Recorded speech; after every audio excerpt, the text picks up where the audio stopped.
Okay, I'm not going to get distracted by the things going on around me.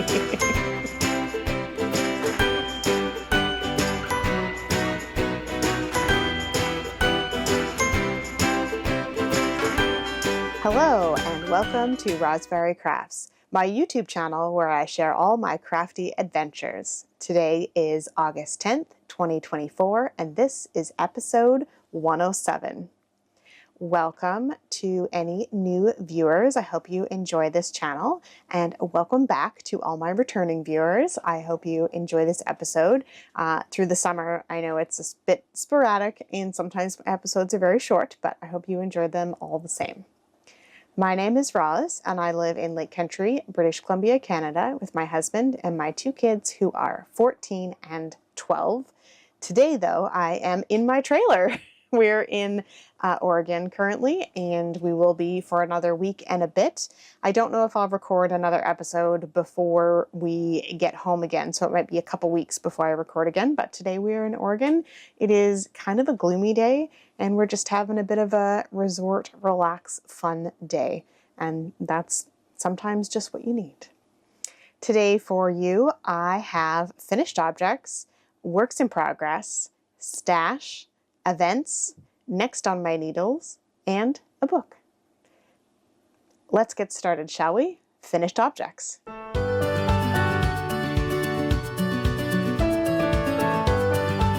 I have one finished object for you this week, and you can probably guess if you watched last week's episode. It is a pair of socks. These are my Tokyo socks, and I'm calling them that because the colorway is called Tokyo Gogo. So this yarn, the main yarn I used is Mustache in the Tokyo Gogo colorway, and I got this as a mill end, and there's more of my hair. When I purchased a bunch of other stuff, some customers, I guess, get access to like the mill ends area, so this was only a 33-gram skein, but they are matching, which is amazing. And then I used some leftovers from other projects for the toes, the cuff, and the heel, and it makes a perfect shorty sock, and I'm very happy with them. I used the even heel pattern by Nikki Knits, and it looks a little wibbly wobbly because I haven't washed them yet, but this fits me just perfectly. In fact, I will put a picture in right here of me wearing them. So these did not take me long at all. They worked up just how I thought they would. Both are done, the ends are woven in, and I will wash them when I get home, which is very exciting. And I didn't have much left of the pieces that I used for the heels and toes and cuffs, and I'm going to wait and weigh them at home just to get my exact numbers on what I actually used for those shorty socks, because the first pair that I've made, that kind of short ankle piece, I've made ankle socks before, but not shorty socks, so I want to make sure I get the accurate measurements so that next time I make them I know exactly how much that I need. And that's it for finished objects. We'll move on to works in progress.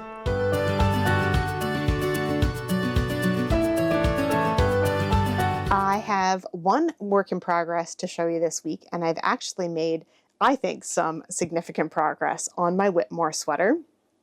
Now, there's not much to see still, but this is from a chart, and I am focusing on it so much. It's also two yarns held together, and I want to make sure I get all of the strands, both strands, when I do any sort of stitch. And as you can see, there are a ton of stitch markers around here, which help you keep track of where you are in the pattern and keeping everything in line so that you end up with a beautiful pattern. It is also increasing stitches still because, of course, you start at the top and knit down for this one. And yeah, I'm just loving it. It's turning out so beautifully. Every time there's like a pop of one of the colors, I just love it. So yeah, it's turning out great, and I am enjoying it a lot. Whitmore is a pattern by Amy Loden, and it is a top-down circular yoke style sweater, which I made one last year as well, but not one of hers, just a different color work circular yoke. So you kind of get this circle that drapes over, and then you connect it for the sleeves and do the rest. So it makes a really nice way to make the pattern across the top of the sweater, and then the rest of the sweater is just regular stockinette ready to go.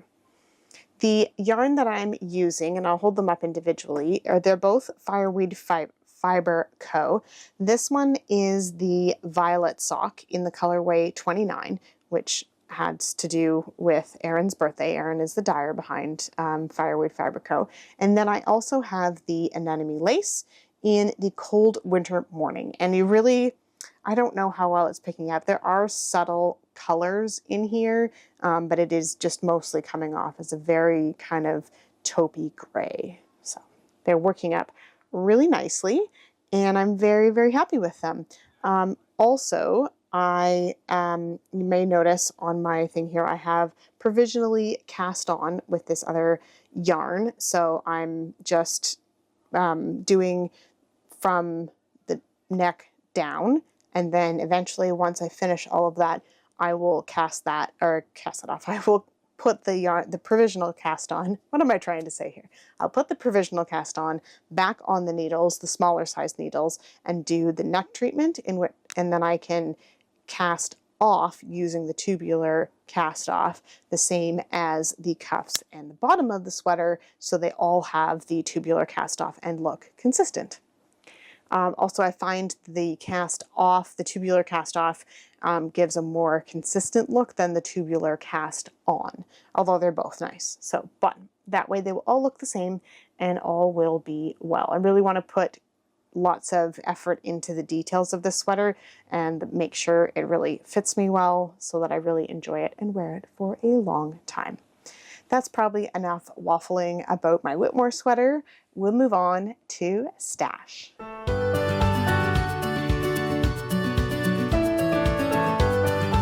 This past week, we went to a new yarn store called Coastal Yarns. This is in Cannon Beach, and they also, same as the last couple of stores we went to, dye their own yarn. And I got a couple skeins. Mike picked out one of them, and I picked out one.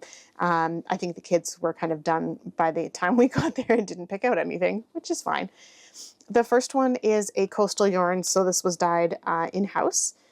And this is called Ecola, which is one of the state parks that's in Cannon Beach. And it's this lovely kind of oceany blue. And then I think that it looks like all of the rocks and the different tide pools and different birds and everything that you see from that viewpoint in these speckles. And I got a fingering weight in that color. I'll probably make some socks because it'll knit up in a very fun way. And Mike picked out this DK yarn, which is 100% superwash merino. Oh, I forgot to say what this one was. It is 80% superwash merino, 20% nylon.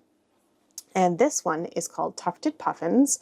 And she really captures all the colors from a puffin here. It is just beautiful. And I think I'm going to make a hat out of this one. We'll see. We'll see by the time I get to it. But yeah, it's very fun. This is 100% merino superwash wool, so it'll have a very nice drape to it for a nice hat too. Those are the two that we picked up at Coastal Yarns.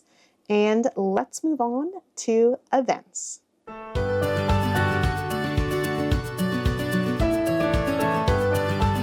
I'm still participating in 2 events this summer. The first one is Stash Dash, which is hosted by the Knit Girls. This is a compete against yourself, kind of in a time frame. And my Tokyo Gogo socks, I haven't added them to my total, but I will once I get the final numbers at home. And then, but I think that probably puts me much, much closer to my 3,000 meters goal, but I still need one more project to finish by the end of August in order to make that goal. Again, there's no consequences either way if I make it or don't make it. It's just an interesting thing. The other one is the Colors of Fall Knit Along, which is hosted by the Yarniacs. And this is, you pick a project of something that you're going to wear in the fall, you knit it during the summer, and then in the fall you show a picture of how you would style it and wear it.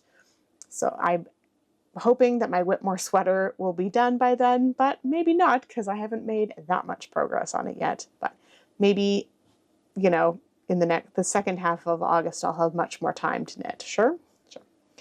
And yeah, so that is it for events. Let's move on to next on my needles.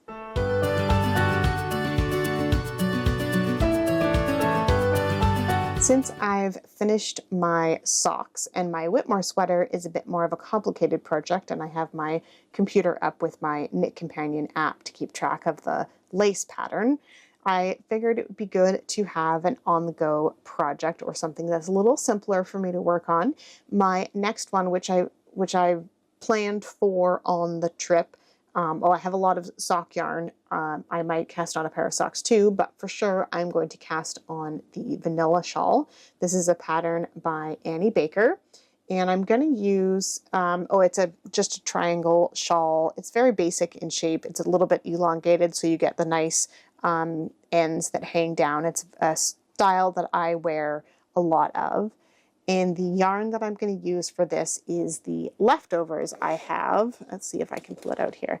I wound it all up into a cake, and this is Fireweed Fiber Co. in her Sweet Pea sock, and this was 6 skeins of Dreams of Winter Light, and so there are 6 leftovers from my Choose Your Own Adventure shawl. So that is all ready to go, and yeah, it's kind of hard to see, but it is obviously a gradient. I'm starting with the lightest color near my neck and working down to the dark color. So I'm very excited to start that. And I'm sure I will cast on some socks at some point. I've got quite a few skeins wound up and ready to go in my sock bag, so we'll have those too probably next week. And last up is books.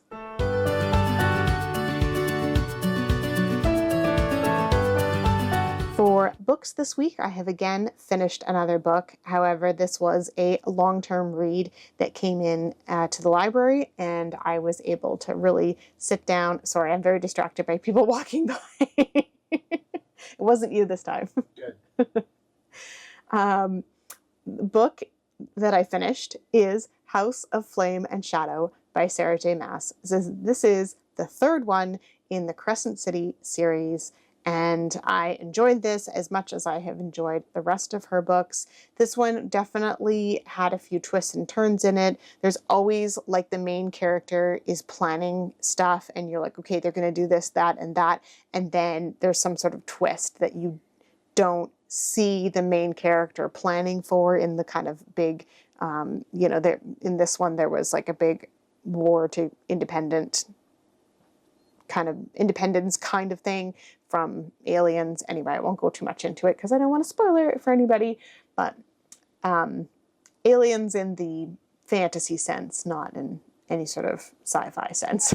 But yeah, there were a lot of things where you're like, ooh, I did not see that one happening. And there's some time travel or not time travel, but world travel to some of the other worlds that she's written about, and some of those characters popped in, so it's always fun to see that and to kind of get glimpses of those characters that you've read over and over again. So I enjoyed that a lot. I now have 3 books on the go, so we'll see if I finish any of them by the next time I record. Hopefully I will have finished a couple of them. My goal is to finish all of the physical books that I brought with me in the trailer, but we'll see how far I get on all of those. I'm going to call that it for this week, and we will see you guys again next time.